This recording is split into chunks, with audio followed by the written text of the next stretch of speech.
So hey guys, welcome back to new video. And guys, इस episode में मजा आने वाला है। और गाइस, जो इस एपिसोड में होगा, शायद आपने नहीं सोचा होगा कि स्टोरी कुछ इस लेवल पे जाएगी और मजा आएगा आपको देखकर इस एपिसोड में। और गाइस, आपको एडवांस में होली की हैप्पी शुभकामनाएं, ठीक है। बट कुछ अलग बोल रहा था, बट बोल गया, ठीक है, कोई दिक्कत नहीं। बट इस एपिसोड में जो चीजें सामने आएंगी निकल के, सच में दिमाग घूम जाने वाला है। और गाइस, चैनल पर नए हो तो वीडियो को लाइक जरूर से कर देना। और आगे स्टोरी इस लेवल पे जाएगी और आहान के साथ क्या होगा, सच में मजा आने वाला है। एंड गोगा सेफ्टी के लिए, ओके। तो चलिए देखते हैं कि आखिर इस स्टोरी में होने क्या वाला है और किस लेवल पे जाएगी ये स्टोरी।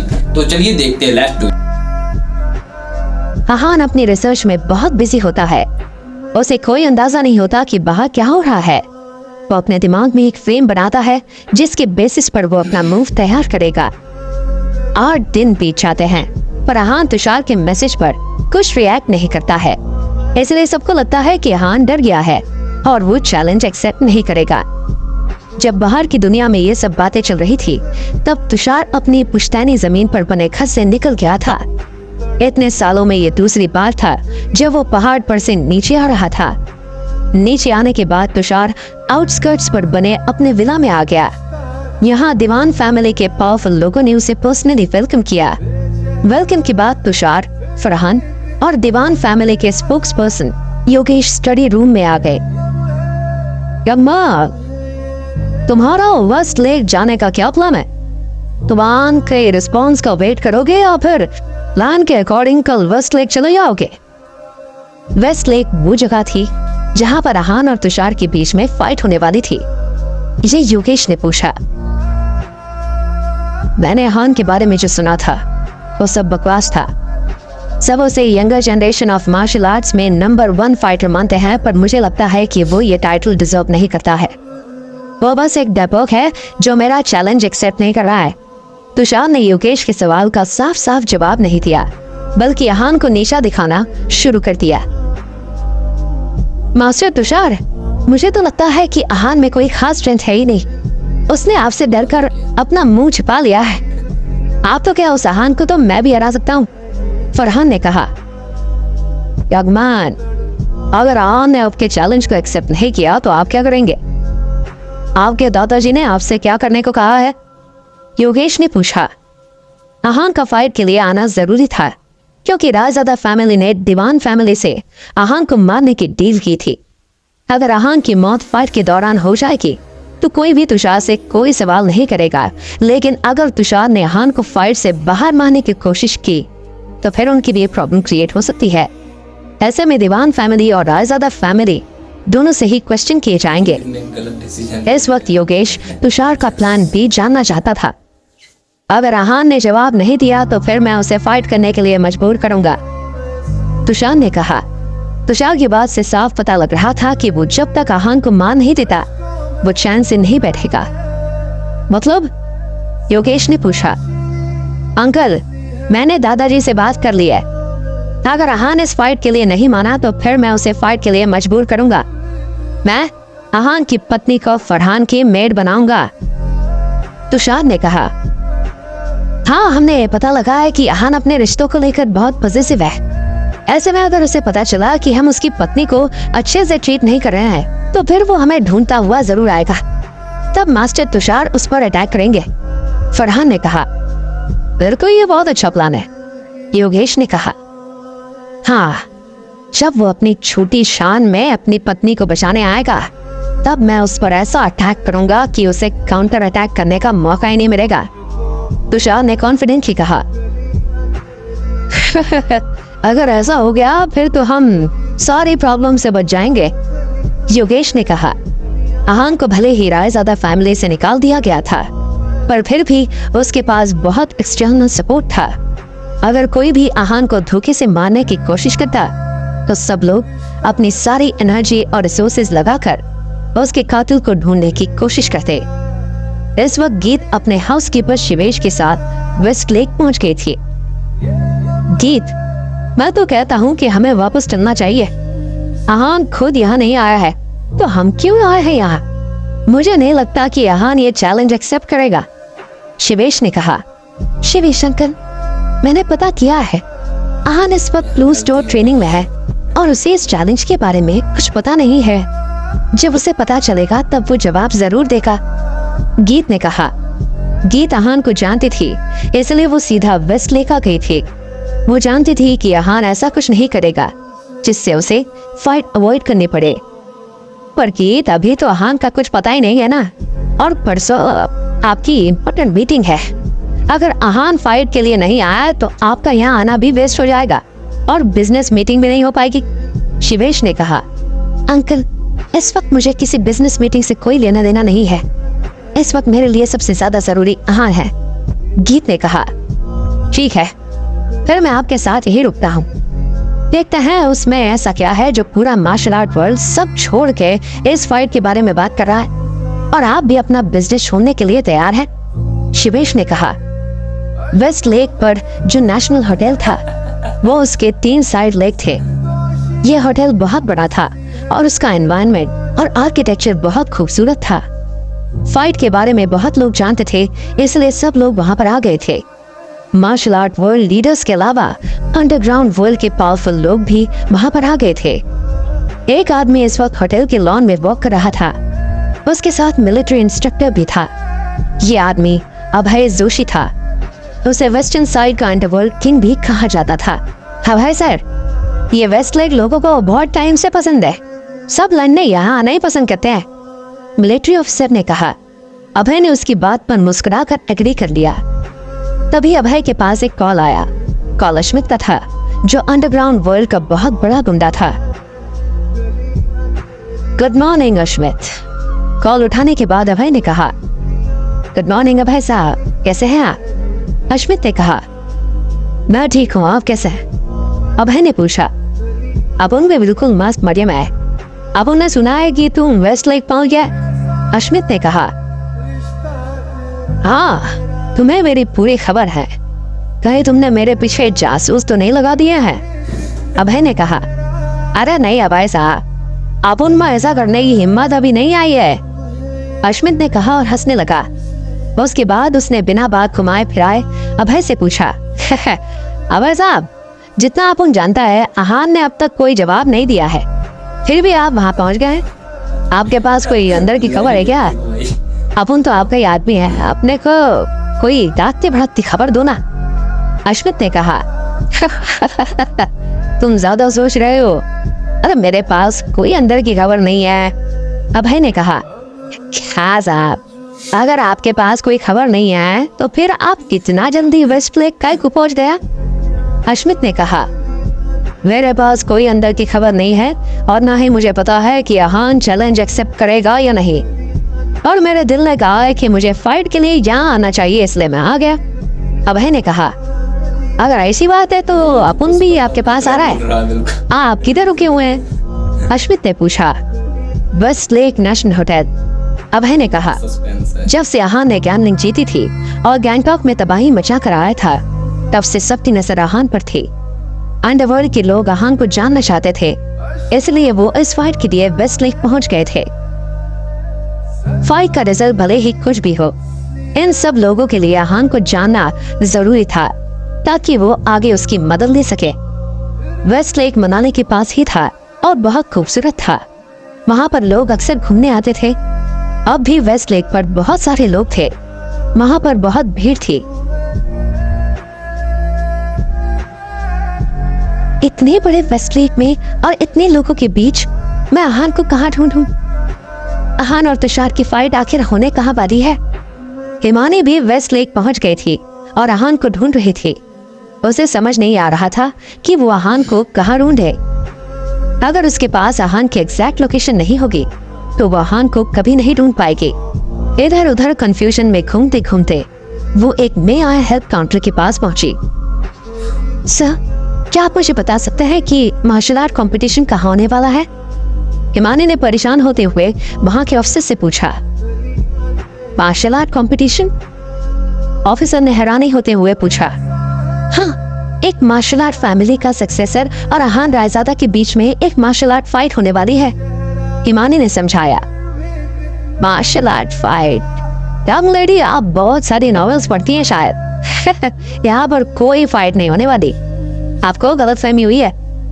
ऑफिसर ने पूछा। ये सब बातें सुनकर हिमानी हैरान थी।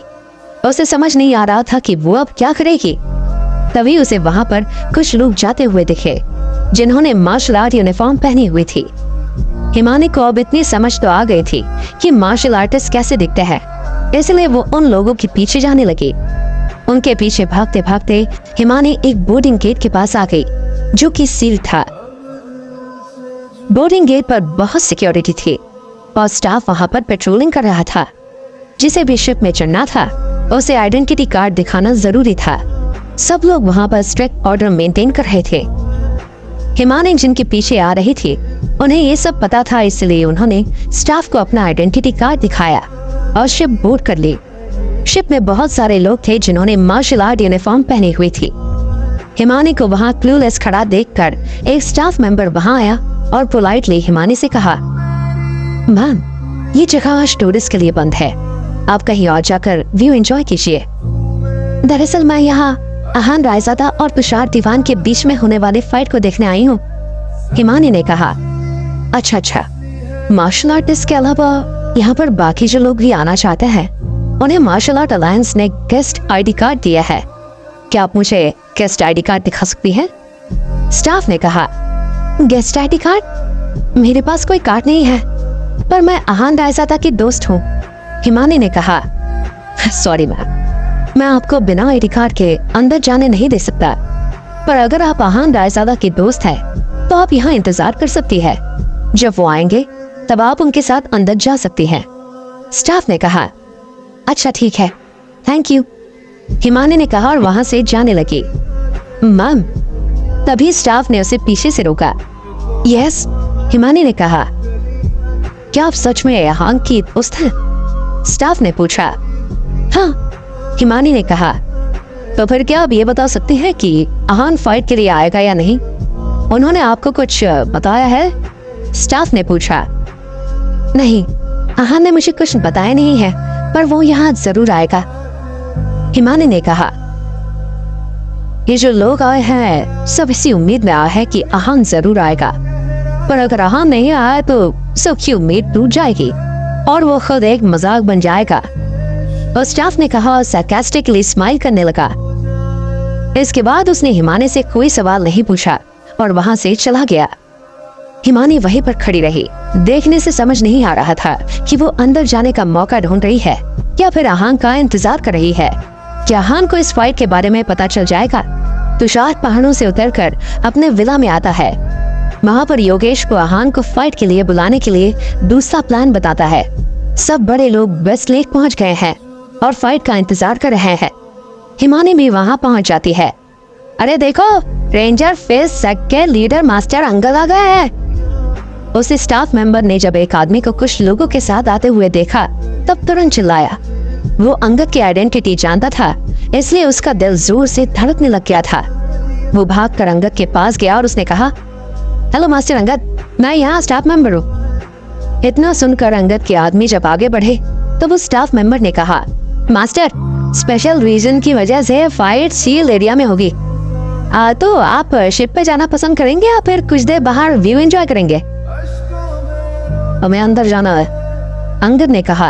वो अपने स्टूडेंट्स को फाइट दिखाने लाया था और उसे व्यूज एंजॉय करने में कोई इंटरेस्ट नहीं था। मुझे लगता है आज यहाँ पर और भी सेक्ट के मास्टर आने वाला है, सबके लिए ये फाइट देखना बहुत जरूरी है, किसी ऑर्डिनरी इंसान ने कहा। हाँ, वो देखो, 8 लॉयंस ग्रुप के लीडर मास्टर पीयूष आ गए हैं, रेड रेंजर ग्रुप के लीडर रुपिन भी आ गए हैं, मास्टर विशाल भी आ गए हैं। देखते ही देखते वहाँ पर बहुत सारे मास्टर्स और लीडर्स आ गए थे। यस, अनबिलीवेबल, कुछ लोगों को छोड़कर यहाँ बहुत सारे लोग आ गए हैं, किसी ने कहा। हाँ, अब तक अहान का कोई रिस्पांस नहीं है, फिर भी सब लोग अपना काम छोड़कर फाइट देखने आए भाई, किसी और ने कहा। ये कैसा कॉन्फिडेंस है कि अहान फाइट के लिए आएगा ही, अगर अहान नहीं आ पाया तो पता नहीं क्या होगा।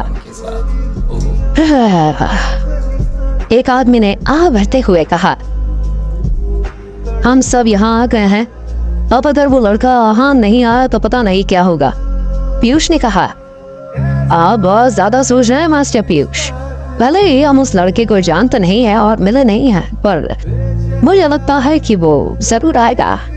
भले ही वो कमजोर हो, पर जब तक उसमें जाना है तब तक वो फाइट जरूर करेगा। अंगद ने कहा, हम सब इसी कॉन्फिडेंस के साथ तो यहाँ पर आए हैं। हम हाँ कोई चैलेंज एक्सेप्ट करते हुए और फाइट करते हुए जरूर देखेंगे। रुपीन ने कहा, मास्टर्स आपको क्या लगता है दोनों फाइटर्स में से आज कौन जीतेगा? नॉर्थ ईस्ट टाइगर ग्रुप के लीडर विशाल ने पूछा। जब विशाल ने ये सवाल किया तब सब एक दूसरे को देखने लगे। इसके बाद सबने वहां मौजूद एक ग्रैंड मास्टर की तरफ देखा।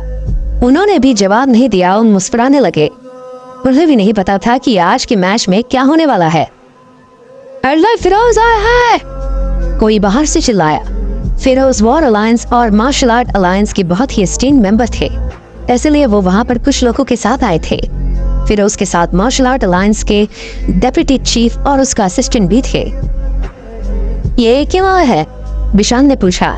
दरअसल फिरोज के साथ जो आदमी था उसका नाम जाकिर था और वो बहुत पावरफुल मार्शल आर्टिस्ट था। उसने अपने सारे लेवल्स बहुत जल्दी पार कर लिए थे और उनके जैसा मार्शल आर्ट परफेक्शनिस्ट कोई नहीं था। अगर मैं गलत नहीं हूँ तो मास्टर जाकिर के यहाँ आने का मतलब है कि ये फाइट बहुत इंटेंस होने वाली है और उसके साथ ही ये दीवान फैमिली की वार्निंग भी है।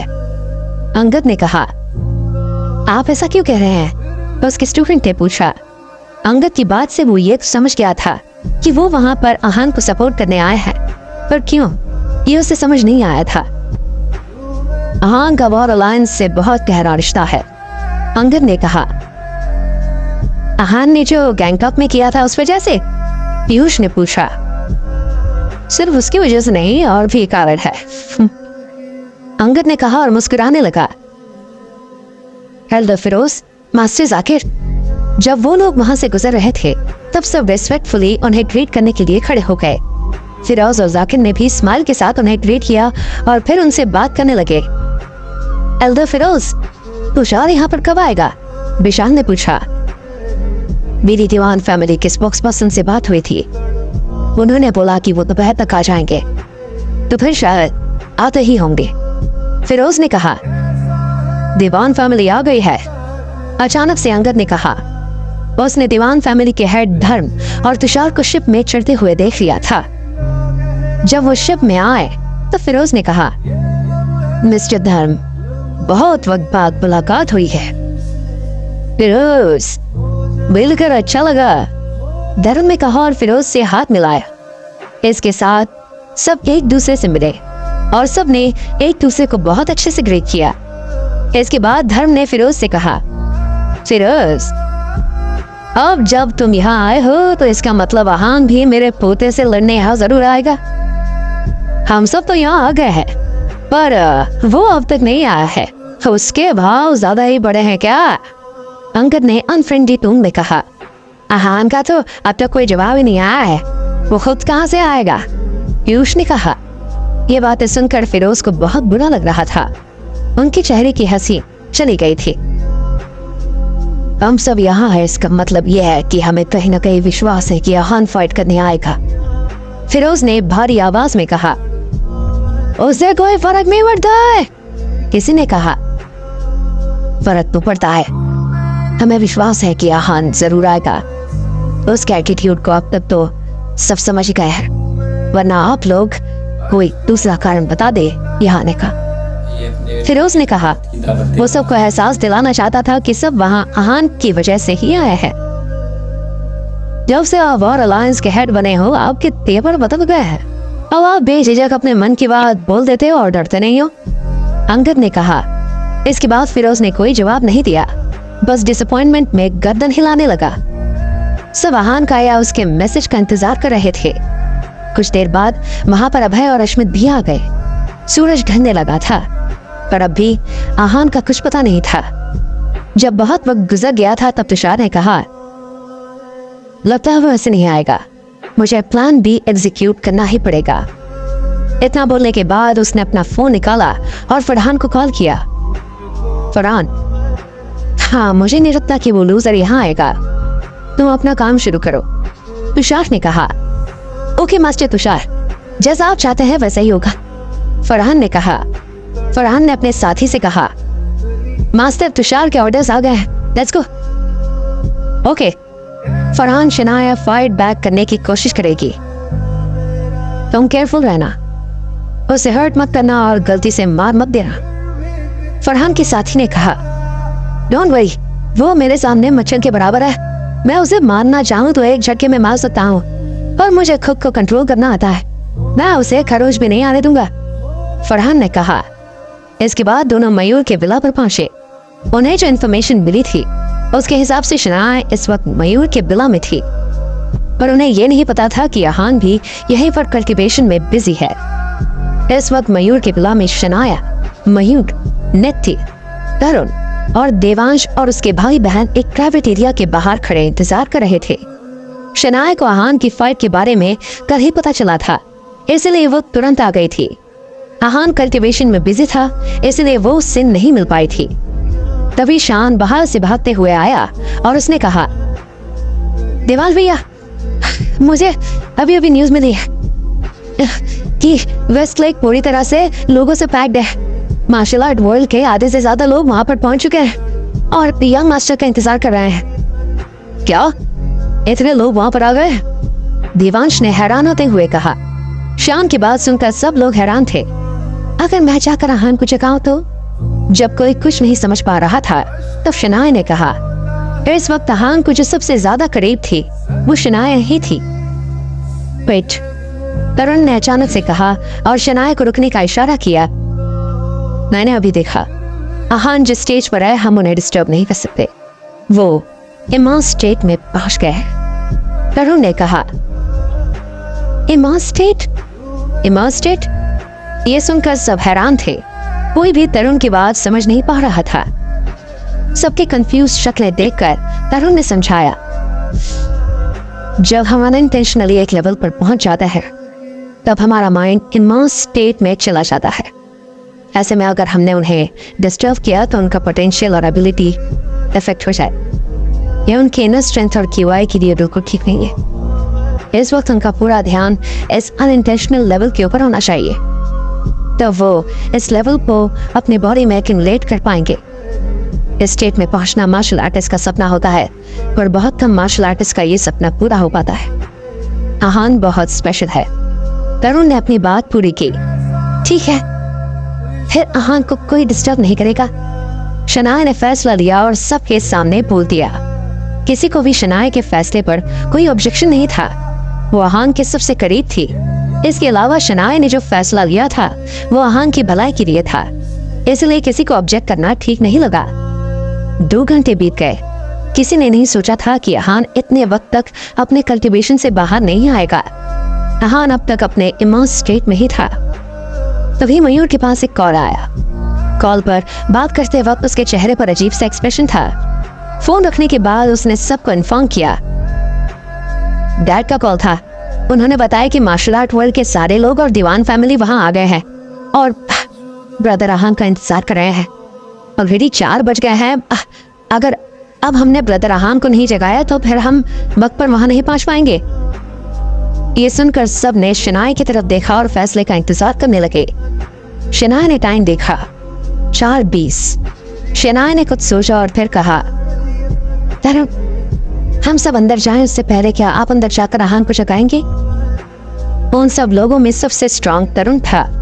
अगर तरुण आहान को जगाएगा तो फिर आहान पर नेगेटिव इम्पैक्ट मिनिमम होगा। ठीक है, मैं जाता हूं, तरुण ने कहा और प्राइवेट एरिया में एंटर करने ही वाला था तभी उसने चिल्लाने की आवाज सुनी। मास्टर मयूर, 2 लोग विला में घुसने की कोशिश कर रहे हैं। उनमें से एक फाइटर है और उसकी स्ट्रेंथ बहुत खतरनाक है। हमारे बॉडीगार्ड उन्हें रोकने की कोशिश कर रहा है पर कोई फायदा नहीं हो रहा। वॉकी टॉकी से बॉडीगार्ड चिल्लाया और अंदर तक मैसेज पहुंचाया। क्या हुआ? अब क्या नई प्रॉब्लम हो गई है? शनाया ने परेशान होते हुए कहा। किसी ने विला में घुसने की कोशिश की है। मुझे लगता है कि इन लोगों के इरादे सही नहीं है। मयूर ने हड़बड़ाते हुए कहा और पीछे की रोड की तरफ देखा। ये सुनकर बाकी सब भी हैरान हो गए और सबने एक साथ पीछे के रास्ते की तरफ देखा। तभी सबकी नजरों के सामने फरहान और उसका साथी आए। दोनों बहुत कॉन्फिडेंट थे और प्राइड से खड़े थे। उनके चेहरे पर कोई शिकन नहीं थी। शनाया कहाँ है? फरहान ने चिल्लाते हुए पूछा। मैं हूँ शनाया। तुम कौन हो और क्या चाहते हो? शनाया आगे आई और उसने कहा, क्या शनाया खुद को बचा पाएगी? क्या हान अपनी कल्टीवेशन से समय पर जाग पाएगा?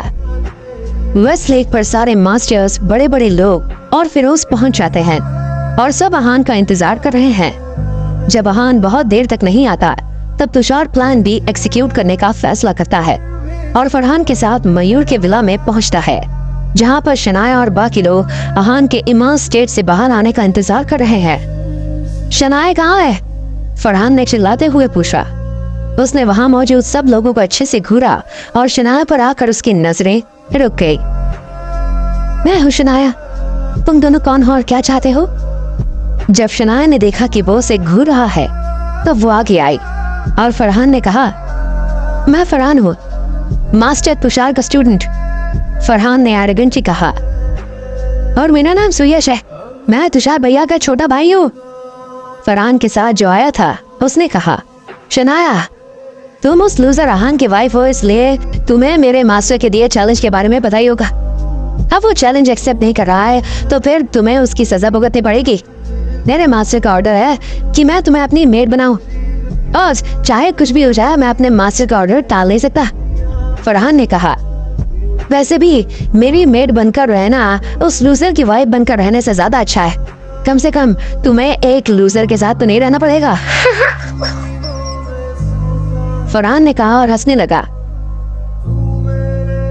ये बात सुनकर वहां पर सबके पैरों तले जमीन खिसक गई। सबकी आंखों में गुस्सा था और सबकी सांसें बढ़ गई थी। इडियट, तुम मरना चाहते हो क्या? शनाया के बारे में ऐसा सोचने की तुम्हारी हिम्मत भी कैसे हुई? मयूर चिल्लाया और फरहान को गाली देने लगा।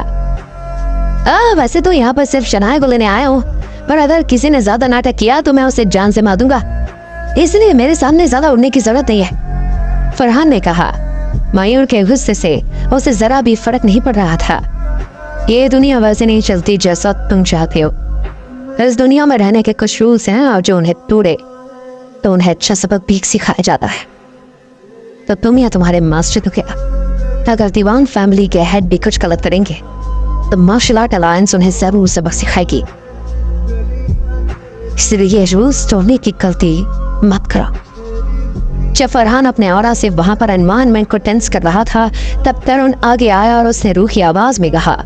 वो शनाया को प्रोटेक्ट करने उसके पास आ गया था।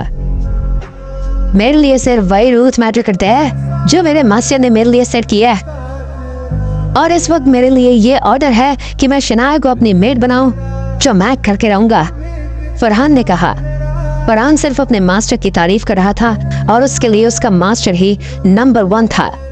इसके बाद उसने शनाया की तरफ देखा और कहा, शनाया बिना टाइम वेस्ट किए अपने घुटने टेको और मुझसे भीख मांगो। मेरे पास ज्यादा वक्त नहीं है। अपनी मर्जी से मेरी बात मान लो, वरना मुझे जबरदस्ती करनी भी आती है। अब तुम अपनी हद पार कर रहे हो। कोई कुछ बोल पाता उससे पहले देवांश और शान ने अपनी तलवार निकाल दी और जोर से चिल्लाए। लगता है तुम लोगों को एक बार बोली हुई बात समझ नहीं आती, फरहान ने कहा और फिर लाइट की स्पीड से देवांश और शान के सामने आकर खड़ा हो गया। उसकी स्पीच का कोई जवाब नहीं था। इसके बाद उसने देवांश और शान को हवा में उछालकर लात मारी। दोनों हवा में उड़ते हुए कुछ दूर जाकर गिरे और उनके मुंह से खून गिरने लगा। इसके बाद फरहान ने किसी के रिएक्ट करने का इंतजार नहीं किया और तुरंत शनाया की गर्दन पकड़कर उसे जमीन से कुछ इंच ऊपर उठा लिया। शनाया कुछ बोल पाती उससे पहले फरहान ने कहा, ज्यादा स्मार्ट बनने की जरूरत नहीं है। जो मैं बोल रहा हूँ चुपचाप वही करो, वरना तुम्हें मारने में मुझे देर नहीं लगेगी। शनाया को छोड़ दो। फरहान के औरा को देखते हुए किसी ने कुछ नहीं कहा। सिर्फ तरुण आगे आया और उसने अपनी तलवार दाग दी। शराब, जब एक बार बोल दिया कि चुप रहो और मुझे मेरे मास्टर के ऑर्डर्स को फॉलो करने दो तो समझ नहीं आता तुम लोग को, फरहान ने गुस्से में कहा। सबको गुस्से में देखकर फरहान के तेवर और बढ़ गए और वो गुस्से से तिलमिला रहा था। फरहान को इस तरह बात करते देख किसी ने कुछ नहीं कहा। सब समझ गए थे कि फरहान से बात करने का कोई फायदा नहीं है। अगर किसी ने ज्यादा कुछ बोला तो फरहान अटैक करने से पीछे नहीं हटेगा, और अगर ऐसा हो गया तो शनाया की जान खतरे में आ जाएगी। अहान को बुलाने का वक्त आ गया है, किसी ने धीरे से कहा। यह सुनकर मयूर विला के पीछे की तरफ भागने लगा। इस वक्त फरहान हैरान था और उसने कहा, अहान, अगर तुम्हें अपनी जान प्यारी है तो शनाया को छोड़ दो और माफी मांगो, वरना आज जो तुम्हारे साथ होगा वो तुम्हारी 7 पुश्तें याद रखेंगी। भगवान भी तुम्हें नहीं बचा पाएंगे।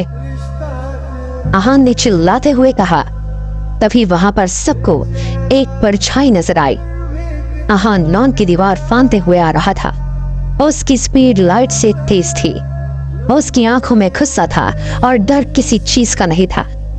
फरहान अपने मास्टर की तरह दूसरी बार ही माउंटेन से नीचे आया था।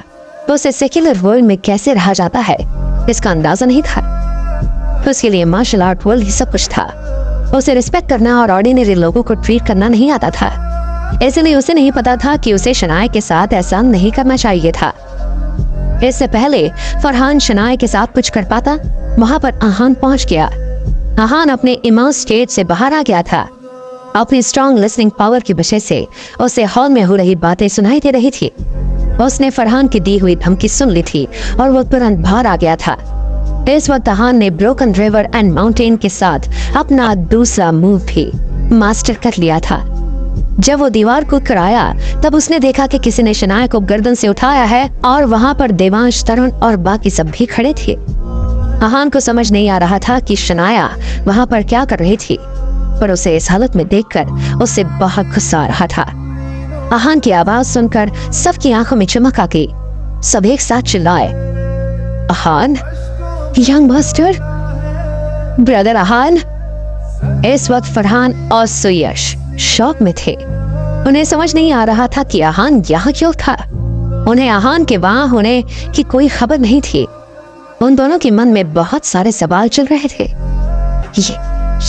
ये यहाँ पर क्या कर रहा है? सुयश ने कहा, शनाया को छोड़ो।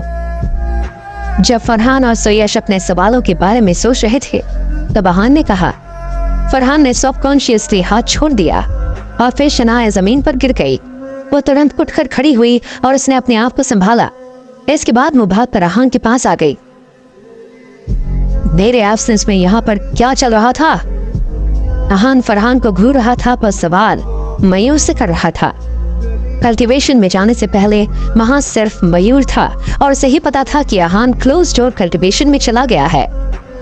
पर अब जब वो बाहर आया तब उसने देखा कि शनाया, तरुण, देवांश और उसके भाई बहन सब वहां पर थे और 2 लोग शनाया को पब्लिकली मारने की कोशिश कर रहे थे। अहान इतना तो समझ गया था कि पिछले कुछ दिनों में कुछ बड़ा हुआ था। ब्रदर अहान, मैं आपको बताता हूँ कि क्या हुआ था। दरअसल 10 दिन पहले दीवान फैमिली के सक्सेसर तुषार दीवान ने आपके लिए मैसेज भेजा था। वो आपको वेस्ट लेक पर फाइट के लिए चैलेंज कर रहा था और आपको मारना चाहता था। इस वक्त वेस्ट साइड लेक पर सारे मार्शल आर्ट मास्टर, बड़े बड़े लोग और फिरोज सर और तुषार आपका इंतजार कर रहे हैं। ये दोनों यहाँ पर शनाया को अपनी मेड बनाने आए हैं, क्योंकि तुषार ने इन्हें ऑर्डर दिया था कि अगर आप फाइट के लिए नहीं आए तो वो शनाया को अपनी मेड बना ले। मयूर को सारी बात पता थी, इसलिए उसने सब कुछ बताया। ओए अहान रायज़ादा, अगर हिम्मत है तो मेरे बड़े भाई से लड़कर दिखा। सुयश ने अपने डर को छुपाते हुए कहा और अहान को प्रोवोक करते हुए कहा। वो चाहता था कि अहान तुषार का चैलेंज एक्सेप्ट कर ले। अहान ने सुयश को कुछ नहीं कहा, बल्कि वो फरहान के पास आ गया। वो जैसे जैसे कदम आगे बढ़ा रहा था, फरहान के माथे से पसीना टपकने लगा। क्या चाहते हो तुम? फरहान ने कहा। फरहान को अहान का किलिंग इंटेंट समझ आ रहा था। आखिर फरहान खुद एक स्टेज 2 का मार्शल आर्ट मास्टर था। फरहान इस वक्त पैनिक कर रहा था। तुम्हें मार्शल आर्ट्स पर बहुत भरोसा है ना? इसलिए तुम कोई रूल्स भी नहीं मानते।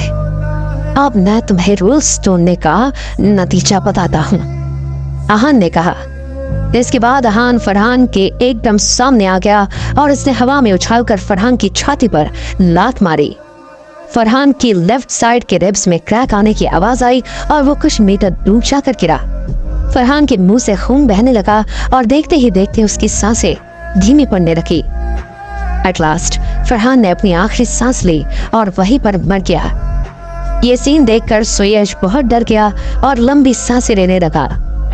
उसका पूरा शरीर ठंडा पड़ गया था और वो पूरी तरह से कांप रहा था। अब अहान सुयश के पास आए। हान, तुम क्या बोल रहे? अहान ने सुयश से पूछा। सुयश ने कोई जवाब नहीं दिया।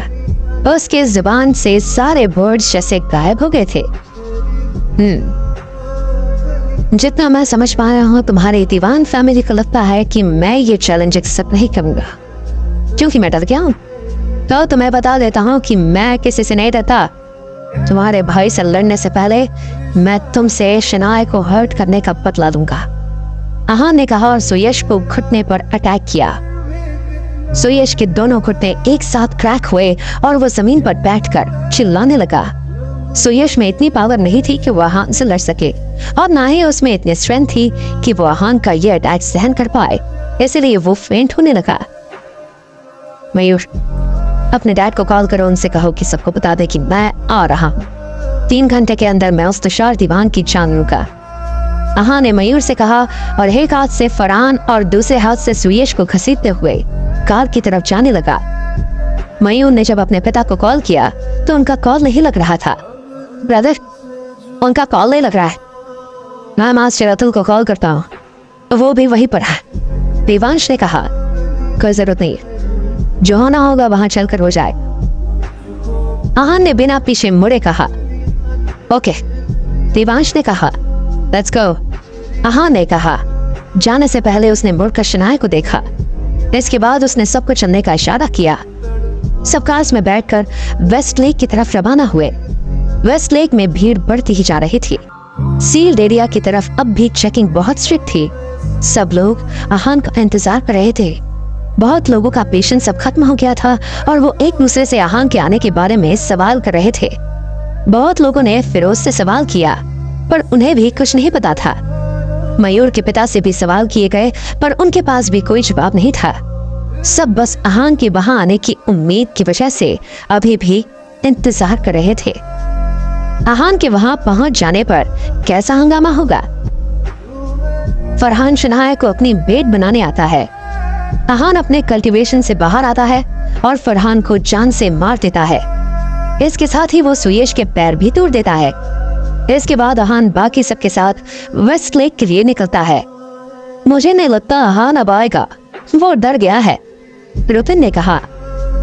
हाँ, अगर उसे आना होता तो वो अब तक यहाँ आ चुका होता। हमारा पूरा दिन वेस्ट हो गया और कोई इंटरेस्टिंग फाइट देखने को ही नहीं मिली, बिशांग ने कहा। क्या भाई साहब, अब उनको लगा था अब उनको आपसे कोई अंदर की खबर मिलेगी, पर लगता है आप तो खुद इधर आकर फंस गए, अश्मित ने कहा। मैंने तो तुमसे पहले ही कहा था मेरे पास कोई खबर नहीं है, पर यहाँ एक इंसान है जिसके पास खबर हो सकती है, अभय ने कहा और फिरोज की तरफ देखने लगा।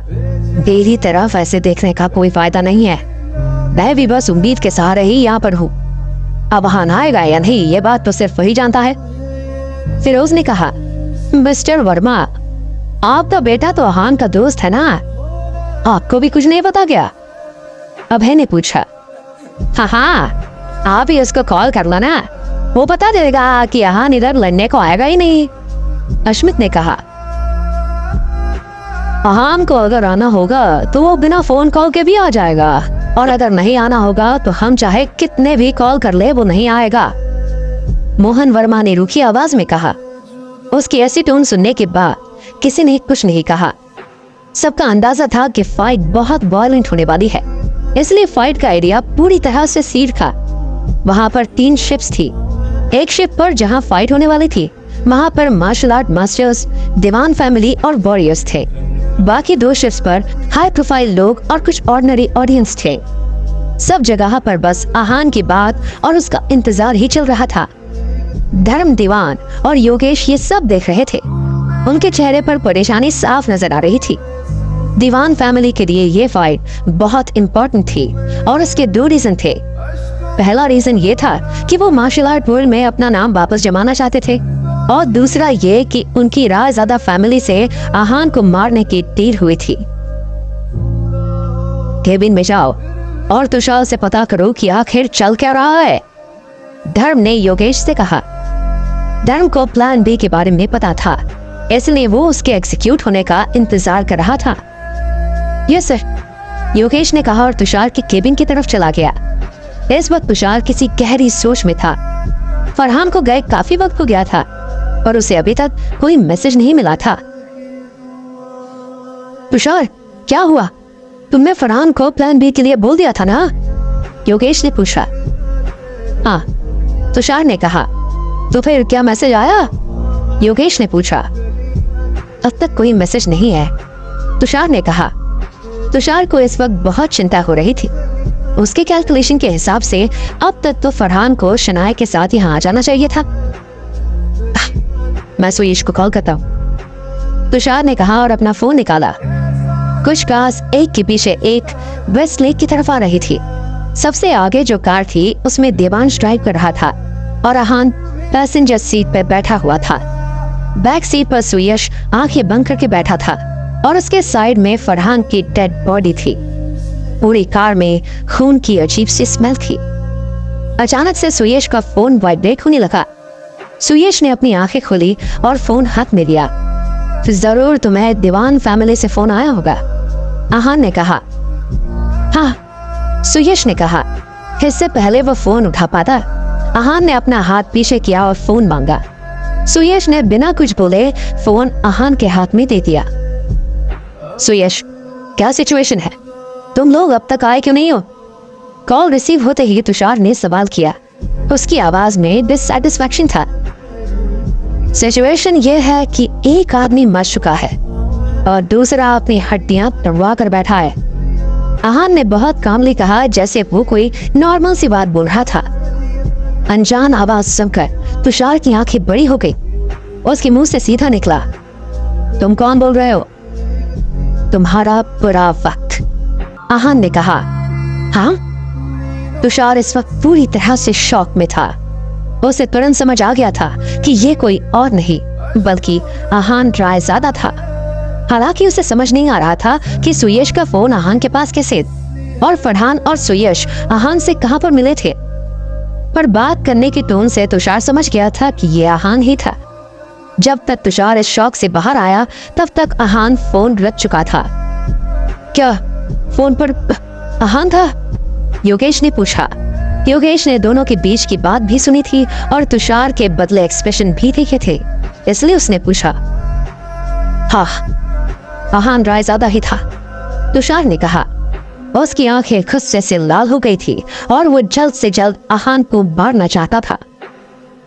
पता नहीं सुयश और फरहान आहान के पास कैसे है। आहान ने कहा कि एक मर चुका है और एक की हड्डियां उसने तोड़ दी है। किसके साथ क्या हुआ उसका मुझे बिल्कुल अंदाजा नहीं है, तुषार ने कहा। ये क्या बोल रहे हो तुम? योगेश ने कहा।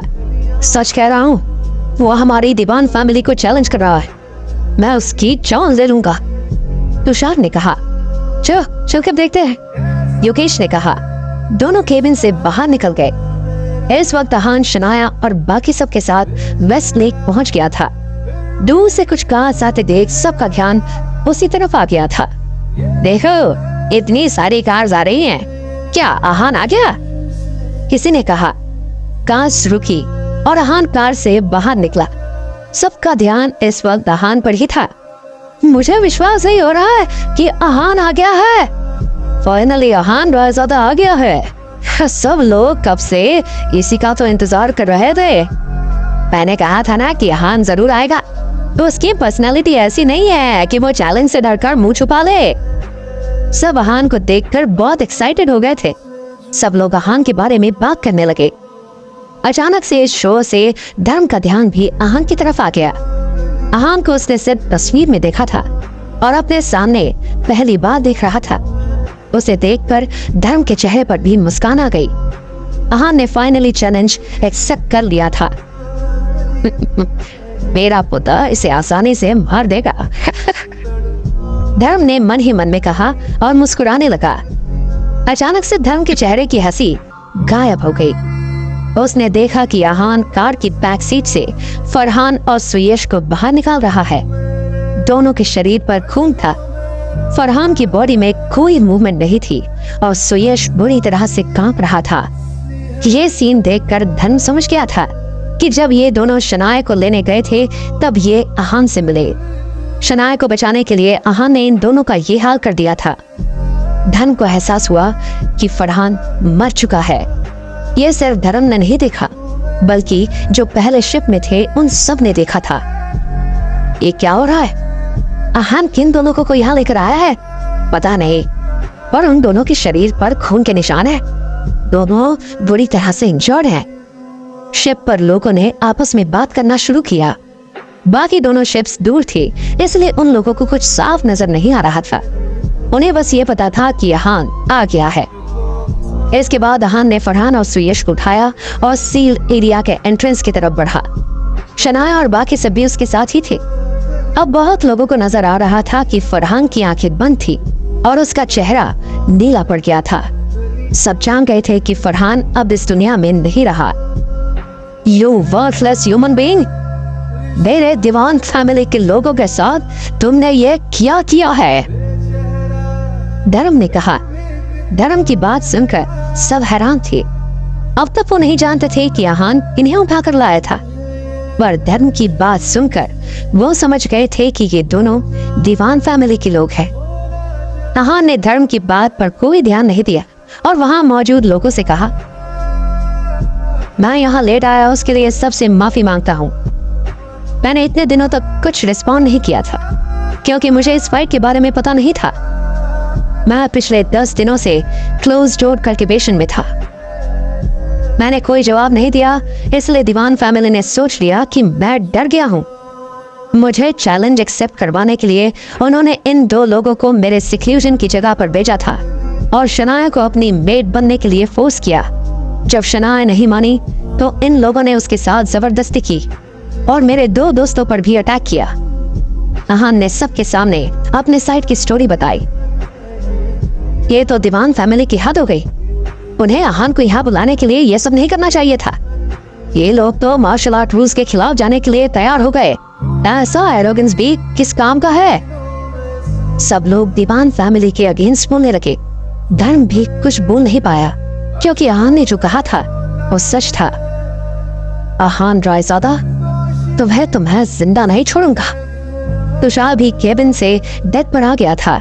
ये सब सुनकर उसने कहा, दीवान फैमिली मार्शल आर्ट रूल्स के अगेंस्ट गई और उन्होंने शनाया को किडनैप करने की कोशिश की। जब मैं अपने कल्टिवेशन से बाहर आया तब मुझे इसके बारे में पता चला। ये इंसान फाइटर नहीं है, इसलिए मैंने इसकी हड्डियां तोड़ दी और ये जो फाइटर है इसके साथ मैंने वही किया जो ये डिजर्व करता था। अहान ने कहा। उसने तुषार की तरफ कोई ध्यान नहीं दिया था। इतना बोलने के बाद अहान ने दोनों की बॉडी को लेक में फेंक दिया। फरहान की डेड बॉडी तो ऊपर आ गई और सुयश पानी में छटपटाने लगा। अहान की ये हरकत दीवान फैमिली के लोगों के गाल पर करारा थप्पड़ थी, जो समझ रहे थे कि अहान डर गया है इसलिए फाइट के लिए नहीं आ रहा है। ये सीन देखकर सबकी आंखें खुली की खुली रह गई। अहान ने ऐसा करके दीवान फैमिली के स्टेटस की धज्जियां उड़ा दी थी। बचाओ! बचाओ! अचानक से सबको सुयश के चिल्लाने की आवाज आई। Tushar, save him! धर्म ने कहा। जी दादाजी। तुषार ने अपने गुस्से को शांत किया और अहान पर अटैक करने की जगह वो सुयश को बचाने के लिए पानी में कूद गया। अहान ने अब ज्यादा कुछ नहीं बोला और शिप पर चढ़ने लगा। अभी अभी जो सब ने देखा था उसके बाद किसी के भी पास अहान को रोकने की हिम्मत नहीं थी। अहान पहली शिप पर आ गया और शनाया और बाकी सब दूसरी शिप पर चले गए। मुझे तो लगा था कि अहान डर जाएगा और आएगा नहीं, पर इसने तो यहाँ आकर दीवान फैमिली को ललकार लिया है। अब इस फाइट को देखने में और भी मजा आएगा। पता नहीं आखिर ये फाइट कौन जीतेगा। जो ज्यादा स्ट्रांग है वही जीतेगा। मुझे तो लगता है कि तुषार ही ज्यादा स्ट्रांग है। ये फाइट तो वही जीतेगा। आखिर दीवान फैमिली में इतने सालों से जैक पंच तकनीक है जिसे अब तक कोई मास्टर नहीं कर पाया है। हाँ, मुझे भी ऐसा ही लगता है। आहान अभी भले ही कह रहा हो कि वो कल्टीवेशन में था, पर मुझे लगता है कि वो झूठ बोल रहा है। इस वक्त मार्शल आर्टिस्ट आहान और तुषार के बारे में डिस्कस कर रहे थे। ये फाइट आखिर कौन जीतेगा? सब ये मान लेते हैं कि आहान नहीं आएगा। तभी धर्म योगेश से पता करने को कहता है कि उनके प्लान बी के बारे में क्या हुआ। जब तुषार सुयश को फोन करता है तब उसे पता चलता है कि आहान आ रहा है। आहान वेस्ट लेक पहुंचकर अपने लेट आने की वजह बताता है और फरहान और सुयश को पानी में फेंक देता है। मुझे लगता है कि इस फाइट में जीत आहान की होगी। उसने पिछले कुछ दिनों में अपनी ताकत बहुत बार दिखाई है। ऐसे में उसका साथ ना देना बेवकूफी होगी। हाँ, मुझे भी लगता है मेरे हिसाब से भी आहान ही जीतेगा। जैसे ही आहान वहां आया था, बहुत जल्दी मार्शल आर्ट डिसाइपल्स और आर्टिस्ट्स ने अपनी साइड्स चूज कर ली। कुछ को लग रहा था कि आहान जीतेगा तो कुछ को लग रहा था कि तुषार जीतेगा। मार्शल आर्ट मास्टर और बाकी लोग भी ऐसा करना चाहते थे, पर धर्म दीवान के डर से किसी ने कुछ नहीं बोला। आहान इस वक्त शिप पर आ गया था और वो सबसे पहले फिरोज के पास गया। फिरोज सर, आहान ने कहा और रिस्पेक्टफुली फिरोज को प्रणाम किया। वो वहां किसी और को नहीं जानता था, इसलिए उसने किसी से कुछ नहीं कहा। यंग मैन, तुम्हें बड़ों की इज्जत और छोटों को प्यार करना आना चाहिए। जिंदगी कब खत्म हो जाए किसी को नहीं पता है। फिरोज कुछ बोल पाता इससे पहले धर्म आगे आया और उसने कहा वो आहान को वार्न करना चाहता था। आहान ने धर्म से कुछ नहीं कहा, बस उसे घूरने लगा। उसने अभी अभी दीवान फैमिली को ललकारा था, इसलिए धर्म को ये बात बर्दाश्त नहीं हो रही थी। आप इसके मुंह क्यों लग रहे हैं? ये थोड़ी देर में मरने वाला है। हम इसके मुंह लगकर अपना टाइम वेस्ट क्यों करें? वैसे भी हमारा जो स्टेटस है, हमें इससे दूर ही रहना चाहिए। योगेश ने कहा। हाँ, तुम सही कह रहे हो। धर्म उसकी बात से सहमत था। वो आहान को ऐसे देख रहा था जैसे वो किसी डेड बॉडी को देख रहा है। इतने में तुषार फरहान और सुयश को बाहर निकाल कर ले आया था। तो उसके एक कंधे पर फरहान था और दूसरे पर सुयश था। फरहान का पूरा शरीर अकड़ चुका था, तो सुयश की बॉडी में अब भी मूवमेंट थी। ये इशारा था कि सुयश अभी तक जिंदा है। तुषार दोनों को लेकर डेक पर आया और उन्हें एक साइड में रख दिया। उसका पूरा शरीर फीका हुआ था और उसकी आंखें गुस्से से लाल थी। मैं तुम्हें तुम्हारी औकात याद दिला कर ही रहूंगा। तुषार जोर से चिल्लाया। वो जल्द से जल्द आहान को मारना चाहता था, इसीलिए वो तुरंत अटैक करने के लिए तैयार हुआ। रुक जाओ, तभी एक आवाज ने कहा। ये आवाज जाकिर की थी। ये फाइट बहुत इंटेंस होने वाली है। किसी को कोई नुकसान ना हो, इसलिए हम पहले इन शिप्स को शोर से दूर लेकर जाएंगे। Wait till we depart and reach the middle of the lake. Zakir ने कहा। यह बात सुनकर तुषार इरिटेट हो गया। मुझे कोई फर्क नहीं पड़ता, मैं अब इसे मारने के लिए और इंतजार नहीं कर सकता। तुषार ने कहा, Young man, it is important to follow rules and take precautions. Wait until I say. Zakir ने कहा। उसकी पर्सनालिटी ऐसी थी कि वो किसी की बदतमीजी सहन नहीं करता था। तुषार जाकिर की आंखें देखने के बाद चुप हो गया। शिप्स ने डिपार्ट करना शुरू किया। करीब 15 मिनट बाद शिप्स ने फिर से हॉल्ट किया। पूरे रास्ते तुषार और आहान एक दूसरे को देख रहे थे और एक दूसरे को मारने के लिए मचल रहे थे। जब शिप हॉल्ट हुई तो फिरोज ने अपना गला साफ किया और कहा, मेरा नाम फिरोज है और मैं मार्शल आर्ट अलायंस का चीफ हूँ। मैं आज यहाँ मार्शल आर्ट अलायंस की तरफ से आया हूँ। मेरा यहाँ आने का ये इंडिकेशन है कि मार्शल आर्ट अलायंस ये फाइट सपोर्ट करता है। फिरोज की आवाज बहुत लो थी। इस फाइट के रूल के हिसाब से ये लाइफ एंड डेथ की फाइट है। इनमें से अगर एक की जान चली जाती है तो दूसरे पर कोई इंक्वायरी नहीं होगी। कोई भी इन दोनों के बीच में इंटरफेयर नहीं करेगा। कोई भी दूसरे पर किसी तरह से अटैक नहीं करेगा। अगर दोनों में से किसी को पीछे हटना है या फिर हार माननी है तो अब भी वक्त है। लेकिन अगर दोनों पार्टीज को ये मंजूर है तो हम ये फाइट शुरू कर सकते हैं। फिरोज ने कहा, मुझे मंजूर है। आहान ने कहा, मैं तो कब से इसे मारने के लिए तैयार बैठा हूँ। तुषार ने कहा, दोनों फिरोज की तरफ देख रहे थे और फाइट शुरू करने के ऑर्डर का इंतजार कर रहे थे। ठीक है। फिरोज डेक से नीचे उतरे और उन्होंने फाइनली कहा, लेट द फाइट बिगिन। आज तुम्हारी जिंदगी का आखिरी दिन है, तुषार ने कहा। जितने तुम्हारी जुबान चलती है उतने तुम्हारे हाथ पैर भी चलते हैं या नहीं? आहान ने एक्सप्रेशनलेस फेस के साथ कहा और तुषार की तरफ बढ़ने लगा। तुम बहुत गलत कर रहे हो, तुषार ने गुस्से में कहा। उसके अंदर आहान को लेकर जो गुस्सा था वो उसकी आंखों में साफ साफ नजर आ रहा था। आहान की बात सुनकर उससे अपना गुस्सा कंट्रोल नहीं हुआ और वो भागकर आहान के पास आ गया। उसने आहान का कॉलर पकड़ा और आहान को गाल पर थप्पड़ मारने लगा। वो आहान को सबसे ह्यूमिलिएटिंग तरीके से मारना चाहता था। ये देखकर सब हैरान हो गए थे क्योंकि आहान ने रिट्रीट करने की कोशिश ही नहीं की थी। किसी को समझ नहीं आ रहा था कि आहान के दिमाग में चल क्या रहा है। आहान वहां पर स्टैचू की तरह खड़ा था और तुषार उसे फुल पावर्स के साथ थप्पड़ मार रहा था। आहान को उसके थप्पड़ से कोई फर्क नहीं पड़ रहा था। वो वहां खड़े खड़े अपनी इनर एनर्जी को सर्कुलेट कर रहा था। जब उसकी सारी एनर्जी उसके राइट हैंड में आ गई तब उसने फीस्ट बनाई और तुषार के हाथ को रोका। Cannon feast. आहान का मुक्का और तुषार की फीस्ट का कोलिजन इतना खतरनाक था कि तुषार का बैलेंस बिगड़ गया और वो कुछ कदम पीछे चला गया। किसी ने भी एक्सपेक्ट नहीं किया था कि ऐसा होगा। तुषार अपने आप को बहुत स्ट्रांग बता रहा था, पर सिर्फ आहान के ब्लॉक करने की वजह से तुषार का बैलेंस बिगड़ गया और आहान अभी भी वहीं पर खड़ा था। इसका मतलब सिर्फ ये था कि आहान सिर्फ बोलने के लिए स्ट्रांग नहीं था, बल्कि उसमें सच में बहुत ताकत थी। तुषार का बिगड़ता बैलेंस देखकर सिर्फ मार्शल आर्टिस्ट्स और मार्शल आर्ट मास्टर्स ही नहीं, बल्कि दीवान फैमिली भी हैरान थी। धन और योगेश के फेस एक्सप्रेशन बिल्कुल बदल गए थे। उन्होंने सपने भी नहीं सोचा था कि आहान के ब्लॉक करने की वजह से तुषार का बैलेंस बिगड़ जाएगा। ये फाइट बहुत इंटेंस होने वाली है। आहान को मारना इतना आसान नहीं होगा, धर्म ने कहा। जहां सब लोग इस सीन से हैरान थे, वहीं तुषार भी बहुत परेशान हो गया था।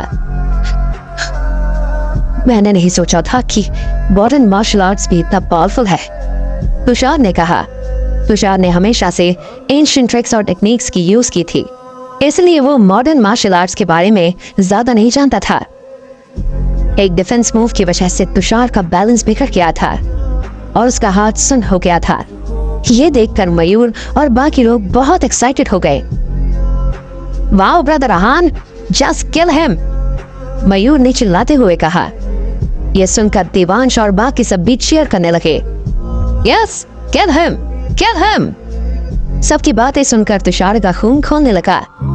उसने भी गुस्से में कहा, यह सिर्फ एक एक्सीडेंट था, अब आगे तुम्हें ऐसा मौका नहीं मिलेगा।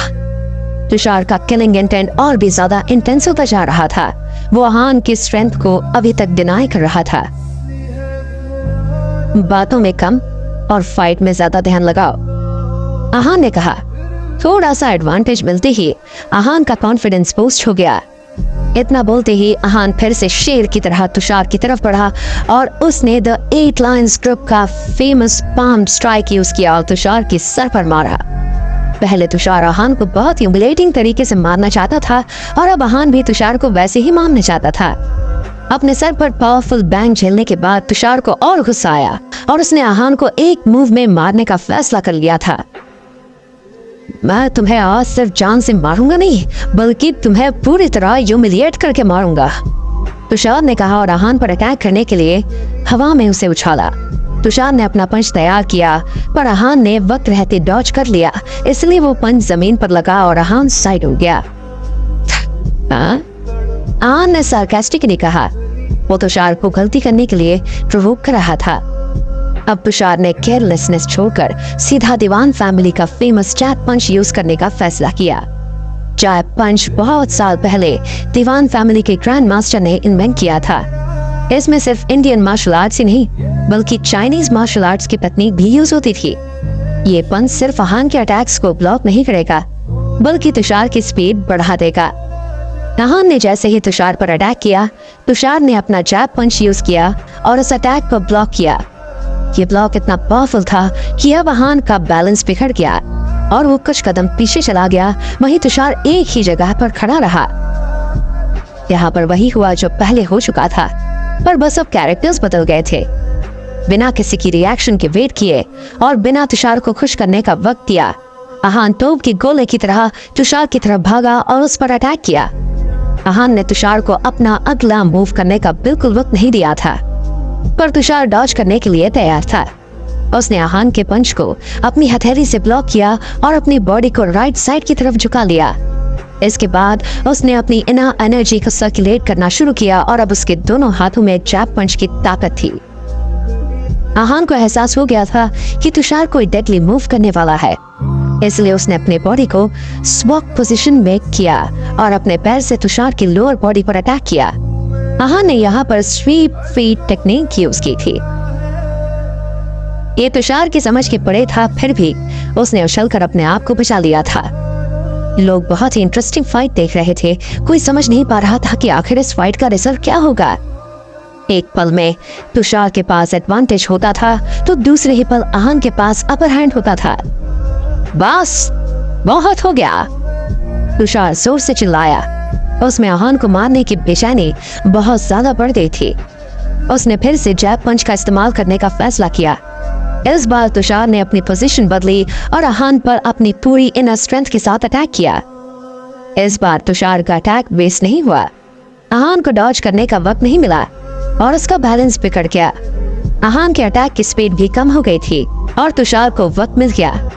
इस अपॉर्चुनिटी के साथ तुषार फिर से आहान पर अटैक करने के लिए आगे आया, पर अब आहान ने अपनी एनर्जी यूज करके अपने शरीर को हवा में उछाला और अपने राइट लेग से तुषार को किक किया। तुषार को जब तक ये रियलाइज होता तब तक बहुत देर हो चुकी थी। तुषार के पास डॉज करने के लिए वक्त नहीं था, इसलिए उसने अपने हाथ से आहान को रोकने की कोशिश की। आहान का किक तुषार के हाथ पर लगा और वहां पर वाइब्रेशंस होने लगे, क्योंकि एक का अटैक और दूसरे का डिफेंस बहुत स्ट्रॉन्ग था। ये फाइट तो बहुत ज्यादा नेक टू नेक हो रही है। ऐसे में कौन जीतेगा, इसका अंदाजा लगा पाना इम्पॉसिबल है। This fight is worth the wait. लोग आपस में बात कर रहे थे, क्या आगे इस फाइट की इंटेंसिटी और भी ज्यादा बढ़ जाएगी या फिर दोनों में से कोई अपना अल्टीमेट किलिंग मूव यूज करके फाइट को खत्म कर देंगे। सो हे गाइस, आगे स्टोरी उस लेवल पे जाने वाली है और नेक्स्ट एपिसोड बहुत जल्द आ रहा है। और गाइस आई थिंक स्टोरी में जो चीजें होंगी आगे, हमने नहीं सोचा होगा कि कुछ इस लेवल पे जाएगी स्टोरी।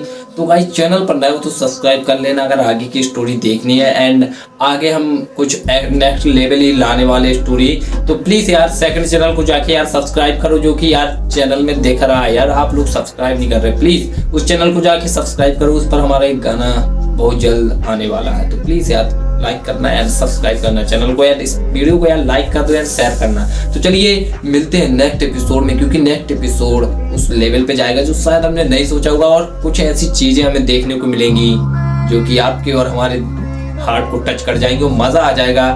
तो गाइस मिलते हैं नेक्स्ट वीडियो में। Okay and bye bye.